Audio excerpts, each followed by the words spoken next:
తెలంగాణ రాష్ట్రంలో తెలంగాణ బిడ్డల ఓట్లతోటి 8 మంది బీజేపీ ఎంపీలు గెలిచారు. ఏడపన్నర్రా సన్నాసులారా, మన తెలంగాణని పాకిస్తాన్ తోటి పోల్చిన మీ బీజేపీ ఎంపీ నిండు పార్లమెంట్ లో ఇండియా పాకిస్తాన్ లెక్క విడదీసిరు అని చెప్పేసి మీ బీజేపీ ఎంపీ మన తెలంగాణ రాష్ట్రాన్ని పాకిస్తాన్ తోటి పోల్చారు. 8 మంది ఎంపీలు ఎవరు సంకనాస్తారు, ఎవరు చెప్పులు మోస్తారు? నిండు పార్లమెంట్ సాక్షిగా మన తెలంగాణని పాకిస్తాన్ తోటి పోల్చిన ఒక ఎంపీకి కనీసం నోట్లలో ఏమైనా పెట్టుకున్నారా? కాంగ్రెస్ ఎంపీలకు ఎట్లాగో మైకులు ఇయ్యారు పార్లమెంట్ లో, మరి మీరు ఎవరిని సంకనాడతారు? మన రాష్ట్రాన్ని పాకిస్తాన్ తోటి పోల్చారు.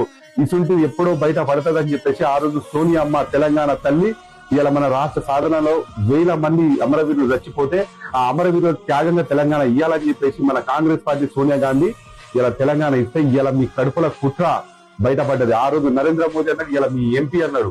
అంటే మన తెలంగాణ పాకిస్తానా? నోట్లలో ఏమైనా పెట్టుకున్నారా? పార్లమెంట్ లో మన తెలంగాణ పరువు తీస్తా ఉంటే కనీసం ఒక నోరు కూడా మెప్పని సన్నాసులారా తెలంగాణలో ఎలా తిరుగుతారా?